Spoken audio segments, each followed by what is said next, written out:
I grew up in Yugoslavia. Yugoslavia was a social communist country. It was comprised of 6 republics.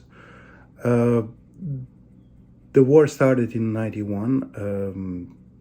After communism collapsed, the war started between Serbia and Slovenia, and then extended down to Croatia, and then further to Bosnia and the rest of the country. Uh, Goal was to split the country into 6 smaller countries, and that caused the war that was lasting for 4 years. Serbs didn't want to give up on Yugoslavia because they had the biggest interest. All the resources were going to them, and all the profits of all the other 5 republics.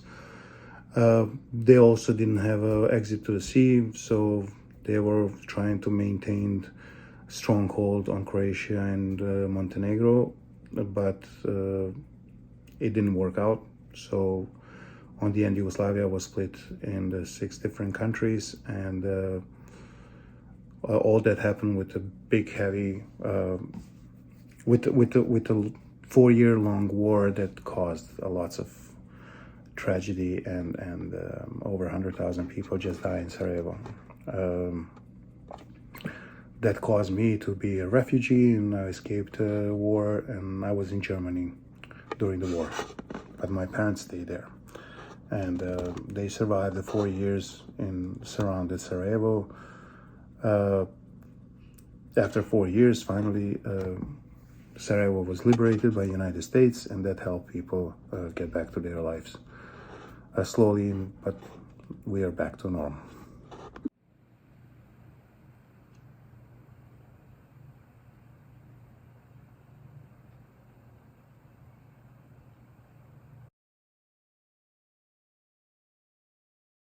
Start working after a week.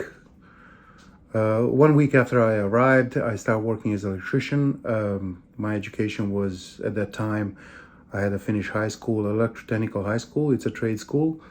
So that helped me tremendously finding a job right away. And for the next 6 years, while being in Germany as a refugee, I always had a job.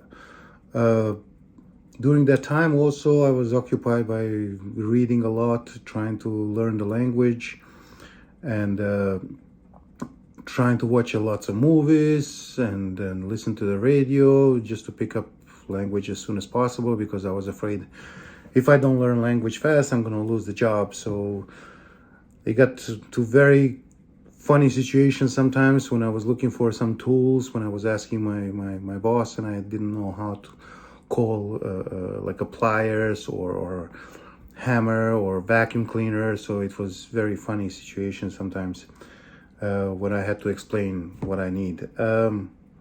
But within 1 month, I learned the language enough that I could make a regular conversation, and he helped me keep the job and then advance in getting another job that is much, much better.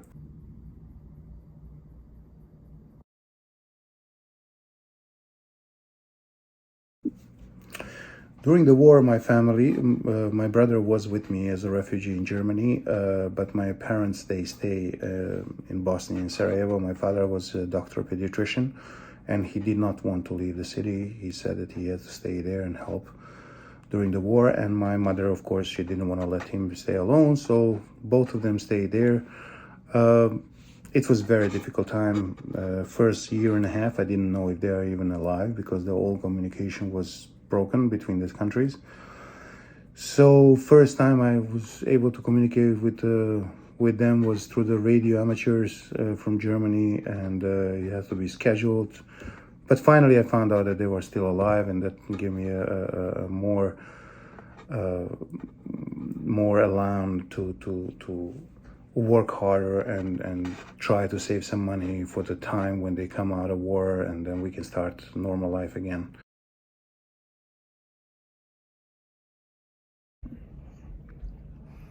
When the war in Bosnia started in the beginning of April of 1992, me and my sister escaped the war by taking the first military cargo planes and fled to Montenegro. We left our parents behind. In Montenegro, we stayed with my grandparents for 2 years. The war situation in Bosnia was not getting better, so we applied for the refugee status in the United States.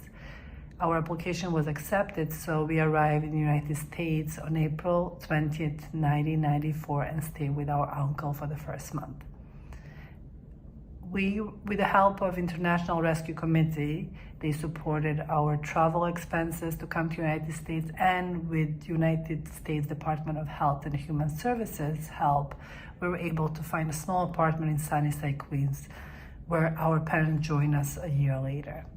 In the first months of living in the United States, we went through lots of emotional and financial uncertainties, but we kept our positive attitudes and hoped for the best. Both of us didn't speak English, which made the whole process more challenging. Even though this was a very difficult part of my life, I have learned a lot.